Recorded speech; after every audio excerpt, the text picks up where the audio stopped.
Hi friends, मैं हूं BK Singh और आप देख रहे हैं शाही पाठशाला। हम लोग इकोनॉमिक्स की पढ़ाई कर रहे हैं, अर्थव्यवस्था अर्थशास्त्र की पढ़ाई कर रहे हैं।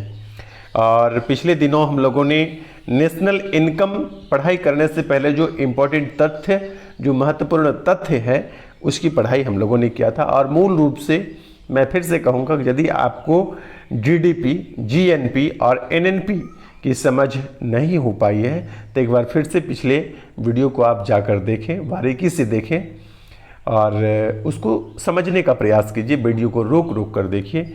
ये तीन, कम से कम ये है, ज़्यादा से ज़्यादा नहीं है, ये कम से कम इस तीन बात की समझ आपके अंदर अच्छे से होनी चाहिए। अब ये मैं घटना चक्र बुक के जो विभिन्न स्टेट के पीसीएस के प्रश्न का संग्रह किया हुआ है वो लेकर मैं यहाँ उपस्थित हुआ हूँ। और राष्ट्रीय आय, नेशनल इनकम से रिलेटेड जितने भी एमसीक्यू फॉर्म में ऑब्जेक्टिव प्रश्न यहाँ पर है, सभी पर हम डिस्कस करेंगे, सभी को बारी बारी से पढ़ेंगे। तो आइए शुरू करते हैं। पहला प्रश्न है, पद राष्ट्रीय आय निरूपित करता है। विकल्प ए है बाजार कीमतों पर सकल राष्ट्रीय उत्पाद को मूल्यह्रास घटाकर। बी है बाजार कीमतों पर सकल राष्ट्रीय उत्पाद जो है मूल्य घटाकर विदेश से प्राप्त निवल कारक आय जोड़कर। नंबर सी है बाजार कीमतों पर सकल राष्ट्रीय उत्पाद मूल्यह्रास और अप्रत्यक्ष करों को घटाकर, और उसमें सब्सिडी को क्या करेंगे, जोड़ देंगे।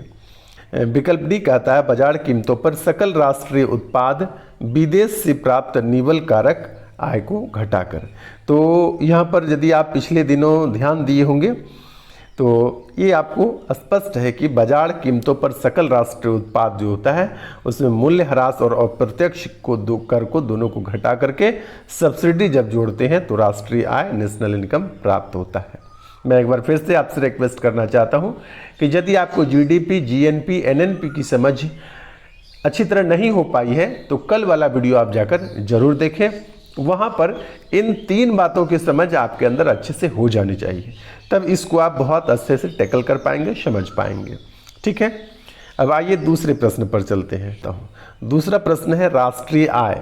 एक होता है बाजार कीमतों पर, एक होता है साधन लागत पर।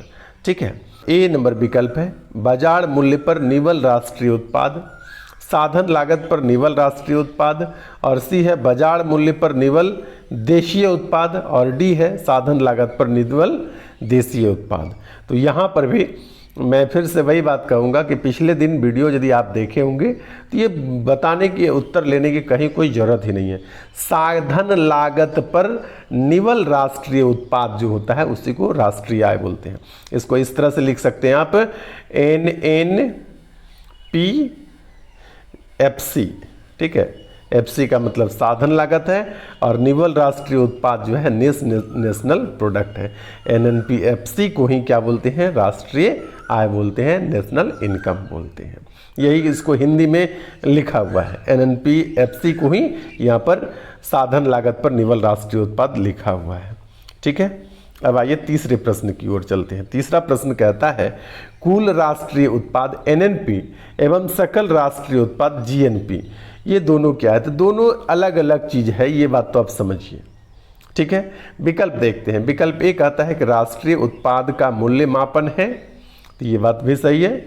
बी है खंड लागत पर राष्ट्रीय उपज के मूल्य का मूल्यांकन करता है, गलत बात है। निर्यात का मूल्य मापन करता है, ये बात भी गलत है। और दोनों भिन्न है, ये बात भी सही है। यहाँ पर दो विकल्प का सही पता चलता है, ठीक ना, कि ये राष्ट्रीय उत्पाद का जो मूल्य मापन है दोनों से करते हैं, कुल राष्ट्रीय उत्पाद से भी और सकल राष्ट्रीय उत्पाद से भी। ठीक है, तो यहाँ पर आइए इसकी व्याख्या को हम लोग समझने का कोशिश करते हैं। व्याख्या है यहाँ पर निवल राष्ट्रीय उत्पाद यानी नेट नेशनल प्रोडक्ट एनएनपी और सकल राष्ट्रीय उत्पाद यानी जीएनपी ग्रॉस नेशनल प्रोडक्ट के द्वारा राष्ट्रीय उत्पाद का मूल्य मापन किया जाता है। ठीक है, और ये दोनों अलग अलग है, भिन्न भिन्न है। जीएनपी यानी ग्रॉस नेशनल प्रोडक्ट किसी देश के नागरिकों द्वारा देश के भीतर या बाहर एक वर्ष में, एक वर्ष कहने का मतलब है एक वित्तीय वर्ष से उत्पादित सभी अंतिम वस्तुओं एवं सेवाओं का कुल मूल्य होता है, जिसमें से पूंजी ह्रास यानी डिप्रेसिएशन को घटाने से एनएनपी प्राप्त होता है। अर्थात एनएनपी जो होता है, जीएनपी में मूल्य ह्रास को जब घटा देते हैं तो एनएनपी प्राप्त होता है। अतः विकल्प ए और डी दोनों सही माना जा सकता है। अगला प्रश्न चौथा है। चौथा प्रश्न कहता है किसी दी गई अवधि के लिए एक देश का राष्ट्रीय आय जो है वो होता है, क्या होता है? तो देखिए विकल्प ए कहता है नागरिकों द्वारा उत्पादित वस्तुओं और सेवाओं के कुल मूल्य के बराबर होता है।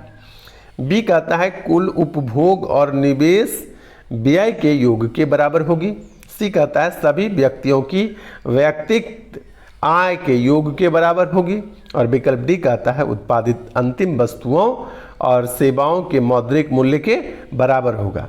यदि आप ठीक से समझ रहे होंगे ना इस बात को, तो सुन कर ही ऐसा लगता है कि विकल्प डी सही है और ये तीनों क्या है, गलत है। अभी हम लोग इसका जब व्याख्या पढ़ रहे थे तो यहाँ भी लिखा हुआ था, यहाँ पर पढ़िए, एक वर्ष में, इसी को लिखा है दी गई अवधि में, इसी को मैंने कहा था एक वित्तीय वर्ष। एक वर्ष को हम लोग इकोनॉमिक्स के आधार पर क्या बोलते हैं, एक वित्तीय वर्ष। तो एक वर्ष में या एक वित्तीय वर्ष में उत्पादित सभी अंतिम वस्तुओं और सेवाओं के कुल मूल्य होता है। इसी का विकल्प यहाँ पर देखिए तो डी मैच कर रहा है क्या? यहाँ पर विकल्प डी आपको मैच कर रहा होगा। उत्पादित अंतिम सेवाओं, वस्तुओं और सेवाओं के मौद्रिक मूल्य के बराबर होगी। नहीं, दी गई अवधि में यहाँ भी लिखा हुआ था। तो आप जब बातों पर, शब्दों पर ध्यान देंगे तो उत्तर आपको तुरंत मिलता जाएगा। ठीक है, आइए इसको भी पढ़ लेते हैं। इसकी व्याख्या है राष्ट्रीय आय से आशय किसी अर्थव्यवस्था में एक विशेष समय अवधि, इसी को वित्तीय वर्ष बोलते हैं, वार्षिक वित्तीय वर्ष।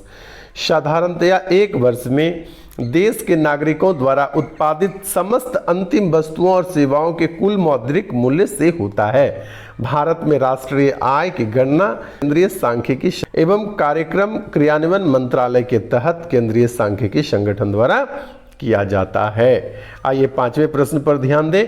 पांचवा प्रश्न कहता है एक खुली हुई अर्थव्यवस्था में अर्थव्यवस्था की राष्ट्रीय आय, नेशनल इनकम जो है इसको वाई मान लिया गया। ठीक है, बराबर CIGXM का क्रमशः अर्थ है, सी का अर्थ उपभोग है, आई का अर्थ निवेश है, जी का अर्थ सरकारी खर्च से है, और ये है आपका एक्स कुल निर्यात और एम है कुल आयात।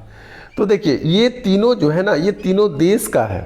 उपभोग करिए, निवेश करिए, सरकारी खर्च कीजिए, ये देश का जो अभी हम लोग पढ़ रहे थे कि कुल मौद्रिक मूल्य वही है। और जो निर्यात की और कुल आयात की, इस दोनों का डिफरेंस कर लेंगे, अंतर कर लेंगे, और जो भी बचता है अंतर करके उसको इस तीनों में जोड़ देंगे तो हमारा वाई यानी राष्ट्रीय आय निकल जाएगा। तो इसी प्रकार से उत्तर सी है, यहाँ पर देख लेते हैं। यहाँ देखिए है ना, CIG को जोड़ दिए और दोनों के डिफरेंस में जितना सा भी बचता है डिफरेंस करके, यदि डिफरेंस माइनस में आता है तो यहाँ पर जोड़ेंगे नहीं बल्कि घटा देंगे। डिफरेंस यदि माइनस बड़ा हो जाएगा तो ये क्या हो जाएगा कि ऑटोमेटिक घट जाएगा। मैथमेटिक्स के टर्म को आप समझ रहे होंगे। तो इस प्रकार से हो गया आपका विकल्प सी यहाँ पर उत्तर।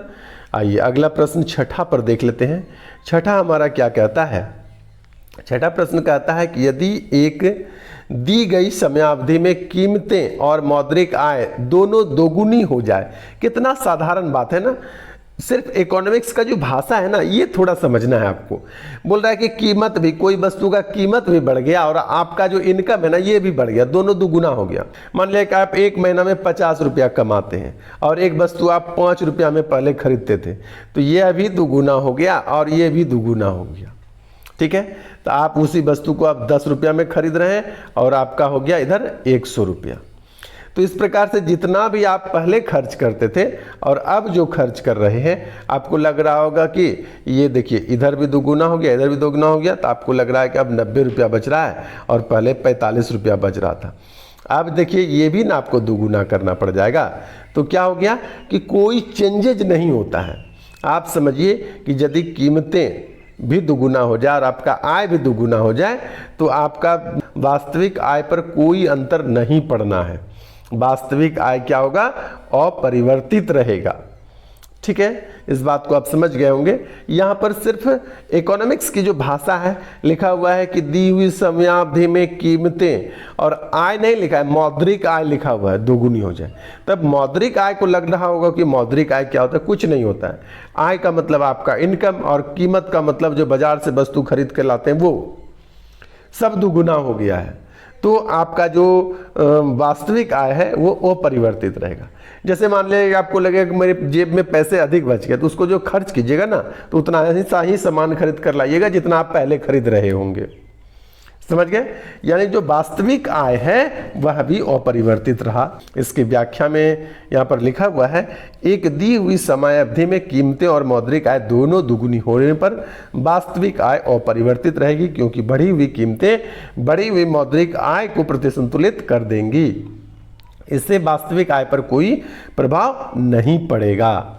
ठीक है, आइए चलते हैं 7वें प्रश्न पर।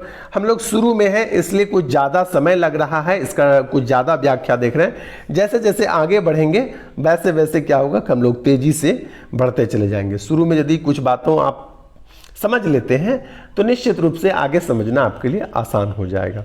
7वां प्रश्न देखते हैं। 7वां प्रश्न है, किसी सैद्धांतिक रूप से यदि आर्थिक विकास की कल्पना की जाती है, किसी सिद्धांत के अनुसार यदि आर्थिक विकास की आप कल्पना करते हैं, ठीक है, एक सिद्धांत बनाते हैं, एक थ्योरी बनाते हैं, या फिर कहिए कि आप एक तो नियम कानून बनाते हैं, सिद्धांत के रूप में मतलब एक नियम के तहत आर्थिक विकास की संकल्पना की जाती है, तो इसमें से किस एक का साधारणतः ध्यान नहीं रखा जाता है। तो किसका ध्यान नहीं रखा जाता है? विकल्प ए में कहता है सकल घरेलू उत्पाद में वृद्धि, ये रखा जाएगा। विश्व बैंक से वित्तीय सहायता में वृद्धि, और ऑप्शन पढ़ लेते हैं। विकल्प सी कहता है सकल राष्ट्रीय उत्पाद में वृद्धि, ये होगा। और अगला है प्रति व्यक्ति सकल राष्ट्रीय उत्पाद में वृद्धि। आप देखिए यदि सभी विकल्प पर ध्यान देंगे तो यह विकल्प आपका एक अलग ही बात कहता है। हम लोग गांव घर की बोलचाल की भाषा में बोलते हैं कानी गाय भिन्ने बथान, उसी टाइप का ये विकल्प हो गया यहाँ पर। इसका कोई मीनिंग है ही नहीं यहाँ पर, नहीं, यहाँ पर विकल्प भी उत्तर भी है। आइए इसकी व्याख्या भी देख लेते हैं जल्दी से। लिखा हुआ है आर्थिक विकास में सकल घरेलू उत्पाद यानी जीडीपी, सकल राष्ट्रीय उत्पाद यानी जीएनपी व प्रति व्यक्ति सकल राष्ट्रीय उत्पाद में वृद्धि का ध्यान रखा जाता है। इसमें विश्व बैंक से कोई लेना देना है। यदि आप अपना नियम कानून बनाते हैं, मैंने पहले ही कहा यहाँ पर कि सिद्धांत का मतलब आपका नियम कानून, आपका आर्थिक विकास करने के लिए आप खुद एक नियम तैयार करना चाह रहे हैं, तो अपने बारे में न सोचिएगा कि फलाने चिलाने के बारे में सोचिएगा। यही बात यहाँ पर विश्व बैंक के वित्तीय सहायता में वृद्धि की बात तो हम करेंगे नहीं, अपना नियम कानून बना रहे हैं, उसके नियम कानून से हमको क्या लेना देना है। चलिए 8वें प्रश्न पर ध्यान देते हैं। 8वां प्रश्न कहता है कि भारतीय अर्थव्यवस्था के बारे में अमर्त्य सेन के सुझावों से संबंधित निम्नांकित कथनों पर विचार कीजिए। कथन 1 है इसे वस्तु उन्मुख होना चाहिए, इसे जन उन्मुख होना चाहिए, सबसे अधिक निर्धन व्यक्ति की आर्थिक सुरक्षा होनी चाहिए, और चौथा कथन है उनका विश्व अर्थव्यवस्था में इसके एकीकरण के साथ राष्ट्रीय बचाव भी होना चाहिए। तो आपको बताना है कि कौन सा कथन इसमें से सही है। तो यहाँ पर ए सही है कि बी सही है, सी है कि डी है। कहने का मतलब यहाँ पर बी सही है। अमर्त्य सेन के सुझावों से संबंधित जो कथन है उनके अनुसार इसे वस्तु उन्मुख बिल्कुल नहीं होना चाहिए, ठीक है, इसे जन उन्मुख होना चाहिए, वस्तु उन्मुख नहीं होना चाहिए। ऐसा अमर्त्य सेन का कहना है कि जो उनका सुझाव है कि किसी चीज़ को वस्तु उन्मुख नहीं होना चाहिए, उसको जन उन्मुख होना चाहिए। उनके अनुसार सबसे अधिक निर्धन व्यक्ति की आर्थिक सुरक्षा होनी चाहिए। अमर्त्य सेन के अनुसार सबसे अधिक निर्धन यानी सबसे गरीब व्यक्ति जो है उनकी आर्थिक सुरक्षा होनी चाहिए। अमर्त्य सेन के अनुसार जो है विश्व अर्थव्यवस्था में इसके एकीकरण के साथ साथ राष्ट्रीय बचाव भी होना चाहिए। ये है अमर्त्य सेन का सुझाव। आइए इसकी जल्दी से व्याख्या भी देख लेते हैं। अमर्त्य सेन कल्याणकारी अर्थव्यवस्था से संबंधित है। आप सोच सकते हैं जो कल्याणकारी अर्थव्यवस्था संबंधित है वो वस्तु के बारे में कैसे सोच सकता है। वो जब भी सोचेगा वो लोगों के बारे में सोचेगा, जनता के बारे में सोचेगा। उनके अनुसार आर्थिक विकास का मुख्य लक्ष्य मानवीय विकास है। अमर्त्य सेन के अनुसार आर्थिक विकास का जो मुख्य लक्ष्य है वह मानवीय विकास है। आर्थिक विकास का लक्ष्य क्या है? मानवीय विकास है। ये किसके अनुसार है? अमर्त्य सेन के अनुसार है। अपने इसी दृष्टिकोण के कारण अमर्त्य सेन ने भारतीय अर्थव्यवस्था के संदर्भ में प्रश्नगत 2, 3 एवं 4 कथनों की सिफारिश की है। यही 2, 3 और 4 कथन आपका क्या है, मैं फिर से इसे पढ़ देता हूं, आपके लिए बहुत इंपॉर्टेंट है, समझिएगा। इसे जन उन्मुख होना चाहिए, सबसे अधिक निर्धन व्यक्ति की आर्थिक सुरक्षा होनी चाहिए, और अगला सुझाव है विश्व अर्थव्यवस्था में इसके एकीकरण के साथ राष्ट्रीय बचाव भी होना चाहिए। ये 3 बातें उनके अनुसार हैं। अगला प्रश्न है 9वां, यह विचार कि भविष्य में भारतीय नियोजन में वस्तुओं से अधिक ध्यान व्यक्तियों पर होना चाहिए, व्यक्त किया गया था। तो आपको बताना है कि किसके द्वारा व्यक्त किया गया था। तो अभी पिछले प्रश्न में हम लोगों ने पढ़ा है, यहाँ इसकी व्याख्या की कोई आवश्यकता नहीं है।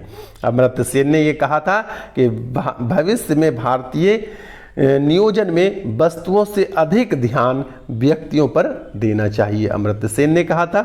हम लोग पीछे इसकी व्याख्या पढ़ चुके हैं। आइए अगला प्रश्न है नंबर 10, हिंदू वृद्धि दर किस वृद्धि दर से संबंधित है। तो हिंदू वृद्धि दर जो है ये राष्ट्रीय आय से संबंधित है। ये प्रश्न बहुत बार पूछा जा चुका है। यहाँ पर भी हम लोग, मैंने पहले भी कहा था कि जितने भी प्रश्न यहाँ पर हम लोग पढ़ाई कर रहे हैं, देख रहे हैं, सब के सब प्रश्न किसी ना किसी परीक्षा में पूछा हुआ है, और एक बार नहीं कई बार पूछा हुआ है। यहाँ पर भी आपको जैसा दिखाई दे रहा होगा कि 96 में, 2006 में, 2004 में 3 बार यहाँ पूछा गया है। ये पीसीएस लेवल सबका एग्जाम है, इसलिए यदि railway, SSC, Bihar police, Bihar दरोगा या अन्य स्टेट के अन्य एग्जाम पर ध्यान दिया जाए तो यह गिनती नहीं कर पाइएगा कि यह प्रश्न कितनी बार पूछा जा चुका होगा। तो हिंदू वृद्धि दर का संबंध किससे है, तो राष्ट्रीय आय से है, नेशनल इनकम से है। आइए इसकी व्याख्या देख लेते हैं कि राजकृष्णन ने 1981 में अमेरिकन इकोनॉमिक एसोसिएशन में बोलते हुए हिंदू वृद्धि दर का सर्वप्रथम प्रयोग किया था। यहाँ पर यह प्रश्न भी बन सकता है कि हिंदू वृद्धि दर का सर्वप्रथम प्रयोग किसने किया था। प्रोफेसर राजकृष्णन ने किया था। कहाँ पर किया था, तो अमेरिका में किया था। कब किया था, तो 1981 ईस्वी में किया था। उनके अनुसार हिंदू परंपरा जो विकास के अनुकूल नहीं है अथवा जिसमें विकास को प्रश्रय नहीं दिया जाता है के कारण ही भारतीय अर्थव्यवस्था में राष्ट्रीय आय की वृद्धि दर 3% 5 के आसपास बनी हुई है। स्पष्ट है कि प्रोफेसर राजकृष्णन द्वारा प्रयुक्त हिंदू वृद्धि दर राष्ट्रीय आय से संबंधित है। ठीक है, उनके द्वारा जो प्रयोग किया गया था हिंदू वृद्धि दर, वह किससे संबंधित था, राष्ट्रीय आय से संबंधित था, नेशनल इनकम से संबंधित था। तो याद रखिएगा ये प्रश्न बहुत बार पूछा गया है और आगे भी पूछे जाने की संभावना बनी हुई रहेगी, क्योंकि जो प्रश्न जो बार बार पूछे जाते हैं ना, उसके आगे भी पूछे जाने की संभावना बनी हुई रहती है। ठीक है, हिंदू वृद्धि दर का संबंध राष्ट्रीय आय से है। आइए अगला 11वां नंबर प्रश्न देख लेते हैं। आर्थिक विकास सामान्यतः युग्मित होता है अपस्फीति के साथ, स्फीति के साथ, स्टैग्फ्लेशन के साथ और अति स्फीति के साथ। यहाँ पर ये समझने के लिए ये आपका पहला बार एक नया टर्म यहाँ पर आया है, इसको भी समझ लेते हैं। पहले हम लोग यह समझेंगे कि स्फीति और अवस्थिति होता क्या है। आप यदि इसका अंग्रेजी टर्म में बोलूँगा तो आप निश्चित रूप से इसको समझिएगा। एक होता है इन्फ्लेशन, एक होता है डिफ्लेशन। ठीक है, तो इन्फ्लेशन और डिफ्लेशन यह आप मुझे लगता है कि समझ रहे होंगे। तो प्रश्न है यहाँ पर, आर्थिक विकास सामान्यतः युग्मित होता है, यह इन्फ्लेशन के साथ होता है, स्फीति के साथ होता है। अब अवस्थिति क्या होता है, इसकी व्याख्या के में हम लोग समझते हैं। आर्थिक विकास के साथ साथ सामान्यतः वस्तुओं की मांग बढ़ती है और आय में भी वृद्धि होती है। यदि आर्थिक विकास हो रहा है, इसका मतलब आपके पास पैसा ज़्यादा हो रहा है और आपके पास पैसे बढ़ते जाएंगे तो क्या होगा कि आप वस्तु ज़्यादा खरीदने की कोशिश करेंगे, यानी वस्तुओं का मांग भी बढ़ेगा और आपकी आय में भी वृद्धि हो रही है। इसी कारण आर्थिक विकास के सामान्यतः स्फीति यानी इन्फ्लेशन के साथ युग्मित होता है। आइए आगे हम लोग देखते हैं 12वां प्रश्न। 12वां प्रश्न क्या कहता है, निम्न कारण से जीएनपी यानी सकल राष्ट्रीय उत्पाद में श्रम की भागीदारी कम है। निम्न कारणों से, किन कारणों से जो है सकल राष्ट्रीय उत्पाद में श्रम की भागीदारी कम है। किन कारण से, आपको कारण ढूंढना है, ध्यान दीजिएगा। पूछा है किस कारण से सकल राष्ट्रीय उत्पाद में श्रम की भागीदारी कम है। मजदूरी की तुलना में कीमतें कम हैं, कीमत की तुलना में लाभ कम है, लाभ की तुलना में कीमतें कम है, कि कीमतों की तुलना में मजदूरी कम है। तो आपको समझना होगा कि जीएनपी, ठीक है, सकल राष्ट्रीय उत्पाद में श्रम की भागीदारी तभी कम हो सकती है जब कीमतों की तुलना में मजदूरी कम हो जाता है। कीमतों की तुलना में मतलब क्या हुआ कि मान लिया जाए कि दिन भर काम करते हैं तो आपको 50 रुपया मिलता है, ठीक है, तो कीमत हुआ 50 रुपया और मजदूरी हुआ 8 घंटा। दिन भर का मजदूरी का मतलब होता है 7 घंटे से है, लेकिन 1 घंटे खाने के लिए छुट्टी पर होता है तो 8 घंटे, यानी समय की है 8 घंटे और इसका वैल्यू कितना है, मात्र 50 रुपये, ठीक है। तो यही बात कहा गया कि कीमतों की तुलना में जो है मजदूरी जब कम मिलने लगता है, रुपया कम मिलने लगता है, तब क्या होता है, इसी स्थिति में श्रम की भागीदारी कम हो जाती है, ठीक है। आइए इसकी व्याख्या को भी समझ लेते हैं। इसकी व्याख्या, सकल राष्ट्रीय उत्पाद में श्रम की भागीदारी कम होने का कारण कीमतों की तुलना में मजदूरी का कम होना है। कीमत वृद्धि भारतीय अर्थव्यवस्था का प्रमुख लक्षण है, जिस कारण मजदूरी में यदि वृद्धि होती भी है तो भी परिणामी लाभ जो है वो कम ही होता है। क्या होता है कि यदि कि सब कुछ बढ़ रहा है, उस स्थिति में 50 के बदले उसको 75 रुपया भी दे दिया जाता है, तब भी उसको कम ही लगता है, क्योंकि जो आवश्यक वस्तुएं बाजार से खरीदना है वो उतने रुपए में नहीं हो पाता है। उस अनुपात में मजदूरी और होना चाहिए, ठीक है। यानी कहने का मतलब यही है कि कीमतों की तुलना में मजदूरी कम है। जिस तरह से कीमतें बढ़ रही है वस्तुओं की, उस हिसाब से मजदूरी बढ़ा नहीं है। समझ गए? इसलिए यहाँ पर कहा गया कि सकल राष्ट्रीय उत्पाद में श्रम की भागीदारी कम है, क्योंकि कीमतों की तुलना में मजदूरी भी कम है। आइए अब अगला प्रश्न 13 नंबर देख लेते हैं। 13 नंबर प्रश्न कहता है, सूची 1 को सूची 2 से सुमेलित कीजिए तथा सूचियों के नीचे दिए गए कूट का प्रयोग करते हुए सही उत्तर का चयन कीजिए। तो आर्थिक विकास जो है सकल घरेलू उत्पाद है, आर्थिक वृद्धि है, पर्यावरण है, संपोषित विकास है और स्वास्थ्य है, जीवन की गुणवत्ता है और संरचनात्मक परिवर्तन है। इसका मिलान कैसे करेंगे? तो सबसे पहला बात है आर्थिक विकास, ठीक है। अच्छा, आर्थिक विकास ये संरचनात्मक परिवर्तन को दर्शाता है। आर्थिक विकास 1 का 4 हो गया। दूसरा है आर्थिक वृद्धि। आर्थिक वृद्धि का मतलब है सकल घरेलू उत्पाद से, ठीक है। संपोषित विकास जो है ना, ये पर्यावरण से संबंधित है। और जीवन की गुणवत्ता जो है, ये आप समझ सकते हैं, ये वाला तो किसी को बताने की जरूरत नहीं। जीवन की गुणवत्ता उसके स्वास्थ्य पर निर्भर करता है। तो इस प्रकार से जो होगा, तो 2-3 पर हम लोग याद करें कि 1 का 4, B का 1 और C का 2, इस प्रकार से जो होगा वो हो जाएगा। तो यहाँ पर 1 का 4 देखें तो ये है और B का 1 ये है, यानी D नंबर आपका सही जवाब हो जाता है। आगे देख लेते हैं, D नंबर बिल्कुल सही जवाब है यहाँ पर। अब आइए आगे देखते हैं, इसकी यहाँ पर मिलान किया हुआ है। मैं फिर से एक बार पढ़ दूँ। आर्थिक विकास का मतलब संरचनात्मक परिवर्तन है, आर्थिक वृद्धि का मतलब सकल घरेलू उत्पाद है, संपोषित विकास का मतलब पर्यावरण से है और जीवन की गुणवत्ता का संबंध जो है स्वास्थ्य से है। आइए अगला 14 नंबर प्रश्न को देख लेते हैं। 14 नंबर प्रश्न में फिर कूट का प्रयोग किया हुआ है। आइए यहाँ पर देख लेते हैं। पहले भारतीय अर्थव्यवस्था के संदर्भ में निम्नलिखित कथनों पर विचार कीजिए। पहला कथन है, सकल घरेलू उत्पाद यानी जीडीपी में विगत 1 दशक में 4 गुना वृद्धि हुई है। ये प्रश्न यहाँ पर ना भी पढ़े तो कोई जरूरी नहीं है, क्योंकि जिस समय यह प्रश्न पूछा गया होगा उस समय के करेंट अफेयर्स पर आधारित होगा। इसका वर्तमान समय से कोई लेना देना नहीं है, इसलिए इसको यहाँ पर छोड़ देता हूँ, ठीक है। आइए अगला प्रश्न देखते हैं। 15 नंबर प्रश्न है, भारतीय अर्थव्यवस्था के संदर्भ में निम्नलिखित युग्मों पर विचार कीजिए। मेल्ट डाउन है और मंदी है, रिसेशन इसको बोलते हैं, स्लो डाउन है। तो मेल्ट डाउन, रिसेशन और स्लो डाउन का संबंध क्या है? यहाँ पर कहा गया है कि इनमें से कौन सुमेलित है, यानी मिलान नहीं करना, इस प्रकार से करके मिलान नहीं करना है, बल्कि देखना है कि ये सही है कि ये सही है कि ये सही है, कौन सा सही है। तो यहाँ पर मैं बता दूं आपको, मेल्ट डाउन जो है स्टॉक कीमतों की गिरावट, ये वाला जो है सही है। बाकी मंदी का संबंध समृद्धि दर गिरावट से नहीं है। स्लो डाउन का संबंध घरेलू उत्पाद के गिरावट से भी नहीं है, यानी विकल्प ए यहाँ पर क्या होगा कि सही जवाब हो जाएगा। आइए यहाँ पर इसकी व्याख्या भी देख लेते हैं। व्याख्या है मेल्ट डाउन प्रतिभूतियों एवं बंध पत्रों यानी मॉर्टगेज जो है की गिरावट की स्थिति है, जबकि मंदी रिसेशन जो है व्यावसायिक और औद्योगिक चक्रों की संकुचन स्थिति है। और स्लो डाउन क्या है? आर्थिक क्रियाओं की ह्रासमान स्थिति है, इसको बोलते हैं स्लो डाउन। तो एक नंबर यहाँ पर केवल एक सही था। ये मेल्ट डाउन जो है स्टॉक कीमतों की गिरावट को कहते हैं मेल्ट डाउन। आइए अगला 16वां प्रश्न देख लेते हैं। 16वां प्रश्न है, नीचे दो वक्तव्य दिए हैं। अब कथन ए है, वक्तव्य ए है, भारतीय आर्थिक नीति की अंदर और बाहर दोनों ओर से अधिकाधिक आलोचना हो रही है। और इसका जो कारण है, किस कारण से ऐसा हो रहा है, तो आलोचना अधिकांशतः आदर्शों के भेदों पर आधारित है।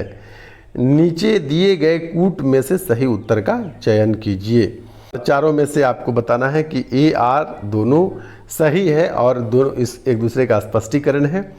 बी कहता है ए और आर दोनों सही है किंतु ए आर का सही स्पष्टीकरण जो है नहीं है। और एक कहता है कि दोनों कथन गलत है। और विकल्प डी कहता है कि ए गलत है किंतु आर सही है। तो आपको बताना है कि क्या सही और क्या गलत है। तो यहाँ पर सही जवाब होगा, क्या होगा कि ए और आर दोनों सही है और आर जो है ए का सही स्पष्टीकरण भी है। फिर से प्रश्न देख लेते हैं। यहाँ पर कह रहा था कि भारतीय आर्थिक नीति की अंदर और बाहर दोनों ओर से अधिकाधिक आलोचना हो रही है। आलोचना अधिकांशतः आदर्शों के भेद पर आधारित है। आदर्शों के भेद पर आलोचना इसलिए करता है, आप पक्ष विपक्ष जब समझिएगा तो आपको समझ में आएगा कि गलत कर रहा है सही कर रहा है, दोनों अर्थ में क्या होता है, जो विपक्ष में बैठे रहता है वो आलोचना ही आलोचना करते रहता है।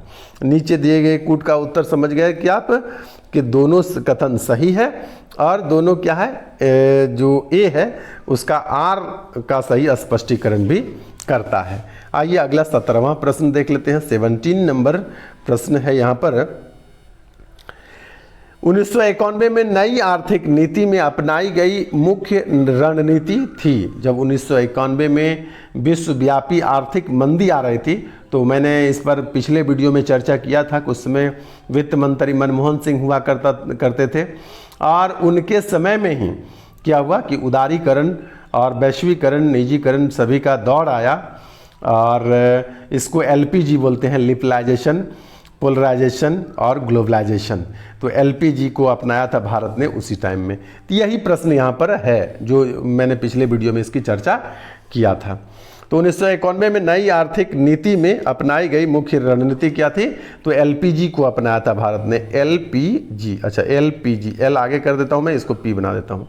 लिबरलाइजेशन, पोलराइजेशन और ग्लोबलाइजेशन, इसी का हिंदी होता है उदारीकरण, निजीकरण और वैश्वीकरण, यानी उपयुक्त में से सभी को अपनाया था। मैंने यहाँ पर एक बात और बताया था आपको कि 1991 से जो पहले भारत की अर्थव्यवस्था थी, मिश्रित अर्थव्यवस्था तो थी ही, लेकिन समाजवादी रुझान वाली मिश्रित अर्थव्यवस्था थी। जबकि 1991 में जब एलपीजी को अपनाया गया तो समाजवादी रुझान वाली मिश्रित अर्थव्यवस्था से हम लोग क्या हुआ, पूंजीवादी रुझान वाली मिश्रित अर्थव्यवस्था में सम्मिलित हो गए।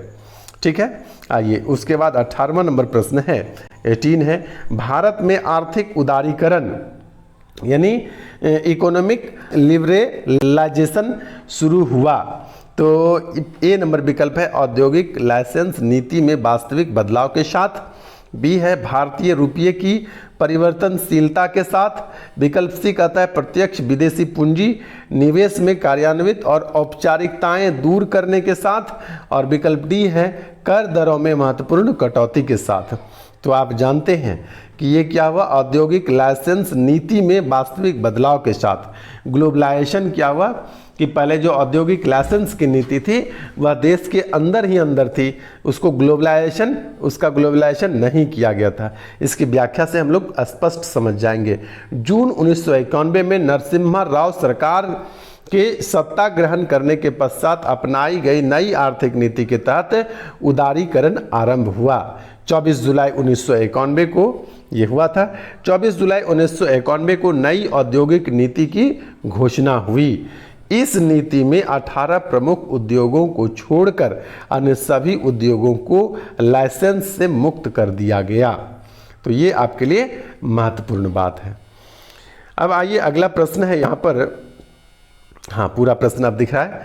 19 नंबर प्रश्न है, भारत की व्यावसायिक संरचना के वर्षों बाद भी लगभग वैसा ही बने रहने का एक कारण क्या है? भारत की व्यावसायिक संरचना के वर्षों बाद भी लगभग वैसा ही बने रहने का कारण क्या है? चारों विकल्प ठीक से सुनिएगा। ए है, विदेश का प्रतिमान पूंजी प्रधान उद्योगों की दिशा में उन्मुख रहा है। बी है, कृषि में उत्पादकता की इतनी अधिक रही है कि जनता को कृषि में ही बने रहने की प्रेरणा मिली है। विकल्प सी है, भ्रीघृति यानी जोत पर लगी अधिकतम सीमा के कारण अधिक लोगों को भूस्वामित्व मिला है और उन्होंने कृषि में ही बने रहना पसंद किया है। विकल्प चौथा डी है, आर्थिक विकास के लिए कृषि से उद्योग की दिशा में अंतरण के महत्व की जनता को जो है कि अधिकतर जानकारी नहीं है, इसलिए। विकल्प डी क्या कह रहा है कि आर्थिक विकास के लिए कृषि से उद्योग की दिशा में अंतरण के महत्व की जनता के अधिकतर जानकारी नहीं है। देश की जनता जो है वह अधिकांश पूर्णतः अच्छी तरह से शिक्षित नहीं है, अच्छी शिक्षा व्यवस्था में नहीं आता, जिस कारण से क्या हुआ कि आर्थिक विकास के लिए कृषि से उद्योग की दिशा में अंतरण के महत्व की जनता को अधिकतर जानकारी ही नहीं है। समझ गए? और यह देख रहे हैं कि यह प्रश्न कब पूछा गया था? 1995 में। 1995 यानी आज से लगभग 25-26 साल पहले की घटना है ये। तो समझिए कि क्या स्तर रहा होगा उस समय के किसानों का, यदि आज भी किसान जो हैं वो कम ही पढ़े लिखे हैं। आइए 20वां प्रश्न पर हम लोग इसकी व्याख्या भी थोड़ा देख लेते हैं। व्याख्या को पढ़ लेने में समझ कुछ ज़्यादा होता है। स्वतंत्रता के बाद भारत के जीडीपी में कई गुना वृद्धि तथा जीडीपी में प्राथमिक, द्वितीयक, तृतीयक क्षेत्र के योगदान में बृहत परिवर्तन के बावजूद भारत की व्यावसायिक संरचना कमोबेश स्थिर बनी हुई है। इसका मुख्य कारण क्या है कि आर्थिक विकास के लिए कृषि से उद्योग की दिशा में अंतरण की कमी है। यद्यपि जनता इस विषय में विज्ञ है, विज्ञ मतलब जानकारी है, परंतु आज भी कृषि को उद्योग नहीं अपितु परंपरा ही माना जाता है। कृषि को यदि उद्योग मानकर इसकी उपज कराई जाए तो इतना ही खेत में बहुत अधिक उपज किया जा सकता है, लेकिन हमारे यहाँ कृषि को उद्योग नहीं माना जाता, हमारे यहाँ कृषि को परंपरागत माना जाता है कि हमारे बाप दादा ने किया है तो हम भी खेत जोत रहे हैं और फसल उगा रहे हैं। आइए अगला क्या है? अगला 20वां नंबर प्रश्न है। 20वां नंबर प्रश्न क्या कहता है इसको भी देखते हैं। यहाँ पर 20वां नंबर प्रश्न पूरा चारों विकल्प में यहाँ पर ले आता हूँ, छोटा करना पड़ रहा है। आइए हो गया। 20वां नंबर प्रश्न है, भारत में अपनाई गई नई आर्थिक नीति के दो घटकों स्थिरीकरण और संरचनात्मक समायोजन के विषय में निम्नलिखित में से कौन सा कथन सही है? तो आपको चारों कथन मैं पढ़ रहा हूँ, आप ध्यान से सुनिएगा।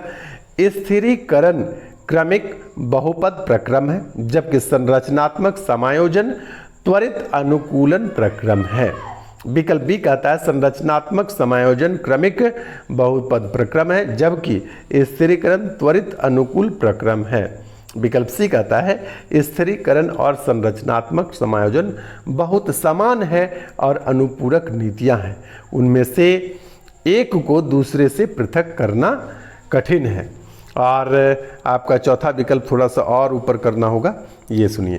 स्थिरीकरण का संबंध मुख्यतः ऐसे नीतियों के वर्ग से है जिनका क्रियान्वयन केंद्र सरकार करती है, जबकि संरचनात्मक समायोजन का संचालन राज्य सरकारों को करना होता है। इसमें से सही होगा विकल्प बी। संरचनात्मक समायोजन जो है यह क्रमिक बहुपद प्रक्रम है, जबकि स्थिरीकरण जो है वह त्वरित अनुकूलन प्रक्रम है। ठीक है, आइए इसकी व्याख्या भी देख लेते हैं। इसकी व्याख्या है, भारत में अपनाई गई नई आर्थिक नीति के दो क्रियात्मक पहलू थे, स्थिरीकरण और संरचनात्मक। ठीक है, दो समायोजन, स्थिरीकरण समायोजन और संरचनात्मक समायोजन। स्थिरीकरण अर्थव्यवस्था के मांग पक्ष के प्रबंधन से संबंधित है, जिसमें मुद्रास्फीति नियंत्रण, राजकोषीय समायोजन, फिस्कल मैनेजमेंट जिसको बोलते हैं, तथा भुगतान संतुलन के क्षेत्र शामिल है। संरचनात्मक समायोजन अर्थव्यवस्था के पूर्ति पक्ष के प्रबंधन से संबंधित है, जिसमें व्यापार और पूंजी प्रवाह में सुधार, औद्योगिक विनियंत्रण, विनिवेश तथा वित्तीय क्षेत्र सुधार इत्यादि सम्मिलित है। यद्यपि स्थिरीकरण एवं संरचनात्मक समायोजन एक दूसरे के पूरक है, तथापि संरचनात्मक समायोजन पूर्ति पक्ष से संबंधित होने के कारण स्थिरीकरण की अपेक्षा अधिक समय लेता है।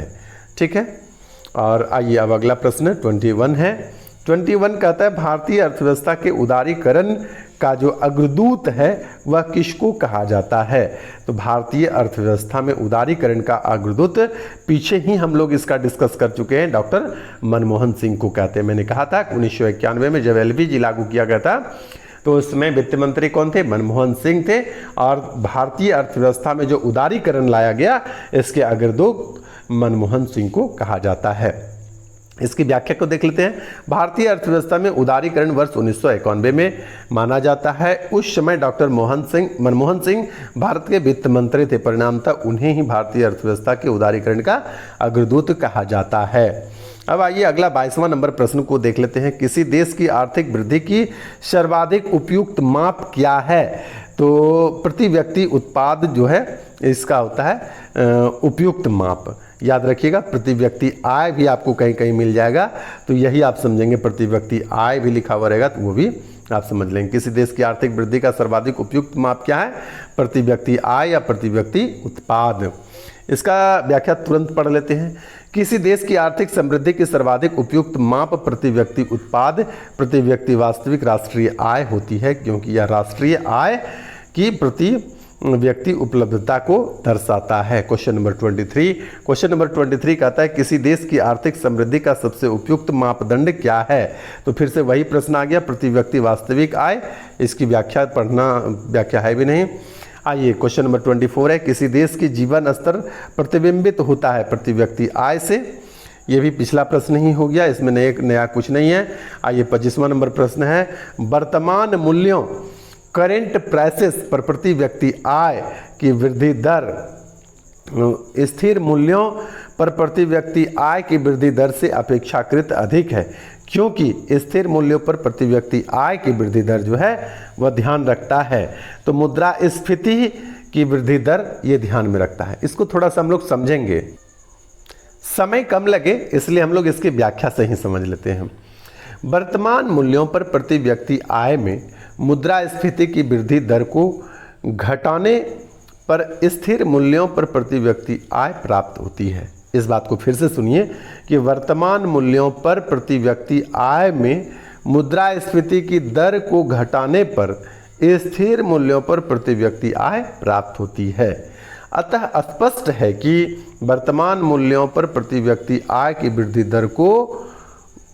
दर का मूल्य स्थिर कीमतों पर प्रति व्यक्ति आय की वृद्धि दर के मूल्य की अपेक्षा अधिक होगा तथा यह अंतर मुद्रास्फीति की दर के मूल्य के बराबर होगा।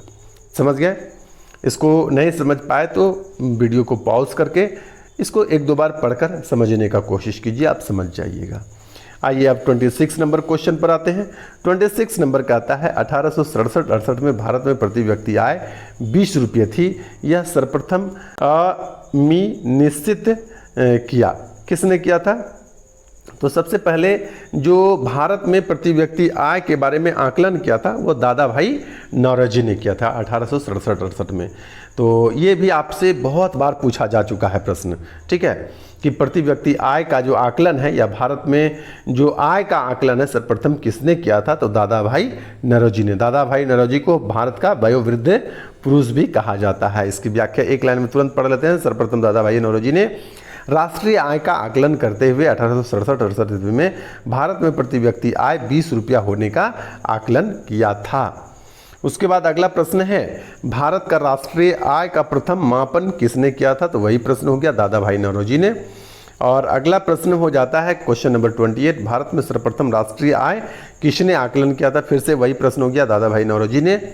उसके बाद अगला प्रश्न है 1949 में भारत सरकार द्वारा नियुक्त राष्ट्रीय आय समिति का अध्यक्ष निम्न में से किसे नियुक्त किया गया था?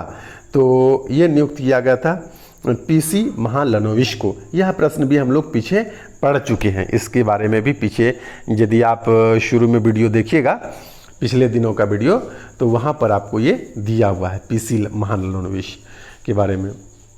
ठीक है, आइए इसके बाद हम लोग इसकी थोड़ी सी व्याख्या देख लेते हैं। वर्ष 1949 में भारत सरकार द्वारा नियुक्त राष्ट्रीय आय समिति के अध्यक्ष पीसी महालनोबिस थे। डॉक्टर आर गाडगिल और आर.वी. राव इस समिति के सदस्य थे। ठीक है, तो पीसी महालनोबिस याद रखिएगा। इसके बाद अगला 30 नंबर प्रश्न हो जाता है, किसी अर्थव्यवस्था ने भारत में सबसे पहले वैज्ञानिक दृष्टि से राष्ट्रीय आय की गणना की थी? तो ये हो जाता है B.K.R.B. रॉय, जो इसी समिति के एक सदस्य थे, B.K.R.B. रॉय। ठीक है, अब आइए अगला देख लेते हैं। अगला प्रश्न हो जाता है क्वेश्चन नंबर 31। इसकी व्याख्या भी एक लाइन में पढ़ लेते हैं। स्वतंत्रता पूर्व राष्ट्रीय आय का अनुमान सर्वप्रथम दादा भाई नौरोजी ने 1868 ईस्वी में किया था, जबकि प्रथम वैज्ञानिक अनुमान जो है B.K.R.B. रॉय ने किया था। 31 नंबर प्रश्न है, बीते हुए 90 दशक में सकल राष्ट्रीय उत्पाद की अधिकतम वृद्धि किस वर्ष दर्ज की गई थी? ये स्टैटिक प्रश्न हो जाता है। और 1996-97 में जो है ये सर्वाधिक वृद्धि दर दर्ज की गई थी। अगला 32 नंबर प्रश्न है, भारत में राष्ट्रीय आय समंकों का आकलन किया जाता है योजना आयोग के द्वारा, वित्तीय आयोग के द्वारा, रिजर्व बैंक ऑफ इंडिया के द्वारा, केंद्रीय सांख्यिकी संगठन के द्वारा? ये प्रश्न आप लोगों को मैं बता चुका हूँ कि भारत में राष्ट्रीय आय का जो आकलन है CSO के द्वारा, केंद्रीय सांख्यिकी संगठन के द्वारा किया जाता है। ये बात मैं पीछे बता चुका हूँ। आइए अगला प्रश्न 33 नंबर है, भारत में राष्ट्रीय आय का प्राकलन किया जाता है? फिर से वही हो गया, केंद्रीय सांख्यिकी संगठन के द्वारा। आइए अगला प्रश्न है 34 नंबर, भारत में राष्ट्रीय आय कौन अनुमानित करता है? फिर से वही हो गया, केंद्रीय सांख्यिकी संगठन के द्वारा। आइए फिर से प्रश्न है, और क्या प्रश्न है, भारत में राष्ट्रीय आय की गणना निम्नलिखित में से किसके द्वारा की जाती है? केंद्रीय सांख्यिकी संगठन के द्वारा। एक ही प्रश्न बार बार रिपीट हो रहा है, भारत में पूंजी निर्माण आंकड़े एकत्रित करने का काम कौन करता है? तो भारत में जो पूंजी निर्माण के आंकड़े एकत्रित करता है वो भारतीय रिजर्व बैंक और केंद्रीय सांख्यिकी संगठन दोनों करता है। यहाँ पर क्या हुआ, पूंजी निर्माण के आंकड़े एकत्रित करने का काम। ठीक है, भारत में जो पूंजी निर्माण का आंकड़ा है उसको एकत्रित करने का काम RBI और CSO दोनों करता है। इसकी व्याख्या देख लेते हैं, एक लाइन में है, भारत में पूंजी निर्माण के आंकड़े एकत्रित करने का काम भारतीय रिजर्व बैंक यानी RBI और केंद्रीय सांख्यिकी संगठन CSO दोनों करता है। ठीक है, अगला प्रश्न है कि केंद्रीय सांख्यिकी संगठन द्वारा फरवरी 1999 में जारी की गई नई GDP श्रृंखला निम्नलिखित में से किस एक वर्ष के आधार कीमत के संदर्भ में थी? तो वो ये आधार वर्ष उसमें था 93-94। वर्तमान में आधार वर्ष क्या चल रहा है? 2012-13 चल रहा है आधार वर्ष।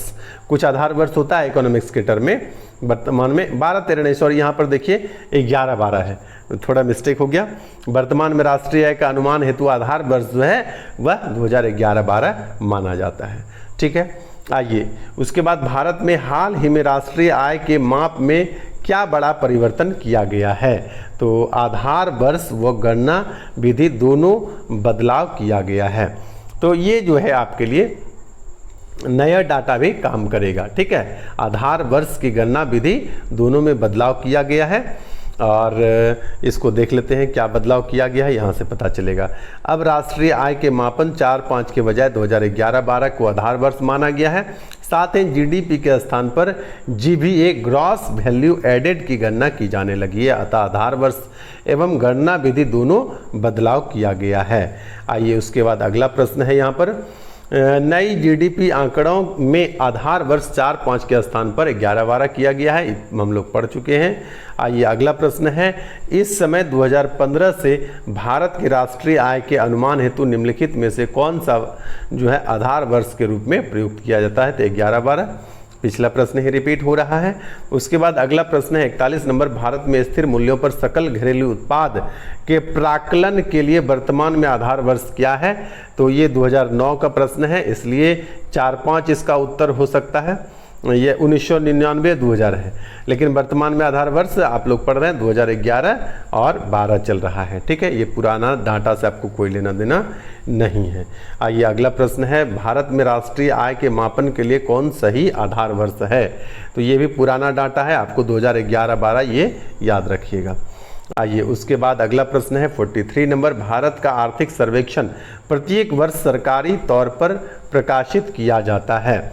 तो भारत में जो आर्थिक सर्वेक्षण है वह प्रत्येक वर्ष प्रकाशित किसके द्वारा किया जाता है? भारत सरकार के वित्त मंत्रालय के द्वारा जो है आर्थिक सर्वेक्षण प्रकाशित किया जाता है। तो याद रखिएगा, ये साधारण बात है, बजट जिसको आप बोलते हैं, बजट का ही ये हिस्सा है। ठीक है, आर्थिक सर्वेक्षण भारत सरकार के वित्त मंत्रालय के द्वारा यह प्रस्तुत किया जाता है।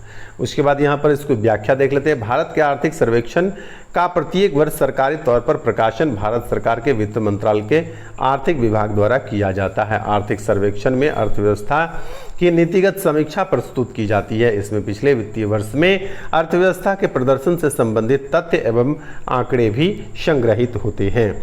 अगला 44वां प्रश्न पर यदि ध्यान दिया जाए, निम्नलिखित में से कौन सा एक आर्थिक वृद्धि का परिचायक है? तो वास्तविक प्रति व्यक्ति आय में जो सुस्थिर वृद्धि है वह आर्थिक वृद्धि का परिचायक है। ये पिछले प्रश्न से भी आप अनुमानतः आंसर ले सकते हैं। वास्तविक प्रति व्यक्ति आय में सुस्थिर वृद्धि ही क्या है? आर्थिक वृद्धि का परिचायक है।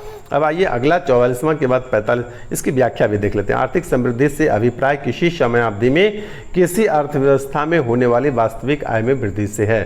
सामान्यतः यदि सकल राष्ट्रीय उत्पाद, सकल घरेलू उत्पाद तथा प्रति व्यक्ति आय में वृद्धि हो रही हो तो हम कह सकते हैं कि आर्थिक समृद्धि हो रही है। परंतु आर्थिक समृद्धि की माप के लिए प्रति व्यक्ति आय को ही सबसे उपयुक्त माना जाता है। अगला क्वेश्चन नंबर 45 है, निम्नलिखित कथनों पर विचार कीजिए और नीचे दिए गए कूट का सही उत्तर चुनिए। आइए, कथन ए कहता है कि आर्थिक विकास के लिए एक बहुआयामी उपागम की आवश्यकता होती है। आर्थिक विकास के लिए एक बहुआयामी उपागम की आवश्यकता होती है। कारण कहता है वर्तमान भारत सरकार मुख्यतः सूक्ष्म आर्थिक विषयों पर ध्यान केंद्रित कर रही है। तो आपको बताना है कि ए और आर दोनों सही है और आर ए का सही स्पष्टीकरण है। बी कहता है ए और आर दोनों सही है किंतु आर ए का सही स्पष्टीकरण नहीं है। और सी कहता है ए सही है किंतु आर गलत है और विकल्प डी कहता है ए गलत है किंतु आर सही है। तो यहाँ पर आपको बताना है कि क्या सही होगा। आपका कथन ए जो है ये सही है और आर गलत है। आर्थिक विकास के लिए एक बहुआयामी उपागम की आवश्यकता होती है, ये बात सही है। लेकिन आर जो कहता है कि वर्तमान भारत में मुख्यतः सूक्ष्म आर्थिक विषयों पर ध्यान केंद्रित है, ये बात गलत है। आइए क्वेश्चन नंबर 46 है। 46 कहता है कि निरपेक्ष तथा प्रति व्यक्ति वास्तविक जीएनपी की वृद्धि आर्थिक विकास की ऊंची दर का संकेत नहीं करती। यदि सही आंसर दिख रहा है यहाँ पर कि निर्धनता और बेरोजगारी में वृद्धि होती। ठीक है, प्रश्न कहता है कि निरपेक्ष तथा प्रति व्यक्ति वास्तविक जीएनपी की वृद्धि आर्थिक विकास की ऊंची दर का संकेत नहीं करती यदि निर्धनता और बेरोजगारी में वृद्धि होती। ठीक है, आइए अगला प्रश्न है, यहाँ पर इसकी व्याख्या भी देख लेते हैं। सकल राष्ट्रीय उत्पाद यानी जीएनपी तथा प्रति व्यक्ति जीएनपी में वृद्धि को आमतौर पर आर्थिक समृद्धि से जोड़कर देखा जाता है, परंतु यह आर्थिक विकास डेवलपमेंट की सही तस्वीर तब तक प्रस्तुत नहीं करता है जब तक कि इसका प्रभाव सभी व्यक्तियों पर सकारात्मक रूप से ना पड़े। यदि जीएनपी अथवा प्रति व्यक्ति जीएनपी में वृद्धि के साथ साथ अर्थव्यवस्था में बेरोजगारी और निर्धनता बढ़ रही हो तो इसका तात्पर्य यह है कि अर्थव्यवस्था में आय का संकेंद्रण कुछ ही लोगों के पास हो रहा है। इसे अर्थव्यवस्था में उच्च आर्थिक विकास नहीं माना जा सकता है क्योंकि इससे सभी लोगों के जीवन की गुणवत्ता में सुधार नहीं होता है। अगला क्वेश्चन नंबर 47 देख लेते हैं। भारत सरकार द्वारा मार्च 2011 में प्रसारित आंकड़ों के अनुसार भारतीयों की प्रति व्यक्ति आय में वर्ष 2009-10 में 14.5% की वृद्धि हुई। प्रति व्यक्ति आय क्या है? ये आप निकटतम आंकड़ा देखिएगा, पुराना आंकड़ा पढ़ के देख के फायदा नहीं है। आइए अब चलते हैं अगला 48 नंबर प्रश्न पर। वर्ष 2013-14 में भारत में प्रचलित कीमतों पर साधन लागत पर प्रति व्यक्ति विशुद्ध राष्ट्रीय आय थी। तो ये भी आपको नहीं देखना चाहिए ठीक है, ये प्रश्न भी आपके लिए ठीक नहीं है, क्योंकि जैसे डाटा इकोनॉमिक्स का पुराना हो जाता है तो उसको देखना आपके लिए बिल्कुल बेकार है। आप हमेशा इस तरह के आंकड़े नए देखा करेंगे। ठीक है, देखिए ये 2015 में पूछा गया और 14 के बारे में पूछा है, यानी ये करंट अफेयर्स से रिलेटेड है, करंट अफेयर्स से रिलेटेड प्रश्न है ये इकोनॉमिक्स का, इसको भी मत पढ़िए। तो इस तरह से आज हम लोग बहुत सारे प्रश्न को देखे हैं, और खासकर जब राष्ट्रीय आय से रिलेटेड जितने भी प्रश्न थे वो सब के सब बहुत हम लोग अच्छी तरह से उसकी पढ़ाई किए हैं। बाकी जो प्रश्न मैंने यहाँ पर छोड़ दिया है वह निश्चित रूप से करंट अफेयर्स से रिलेटेड प्रश्न था, और आज का करंट अफेयर्स होता तो मैं उसे रहने देता, आपको ज़रूर बताता, लेकिन वो बहुत पहले 8 साल 10 साल पहले पूछा हुआ प्रश्न था और उस समय के करंट अफेयर्स से रिलेटेड था, जो वर्तमान में आपके किसी काम के लिए नहीं है, तो उसको मैंने यहाँ पर छोड़ा है। बाकी सभी प्रश्न आपको मैंने व्याख्या देकर पूर्ण रूप से करवाया है, और निश्चित रूप से आप बने रहिए शाही पाठशाला के साथ। इकोनॉमिक्स आपका बहुत अच्छा होने वाला है, और मल्टीपल चॉइस क्वेश्चन को हम लोग घटना चक्र बुक से अच्छी तरह से इसकी पढ़ाई करते रहेंगे।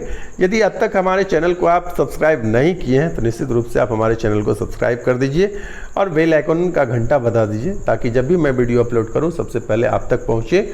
आज के लिए इतना ही, धन्यवाद।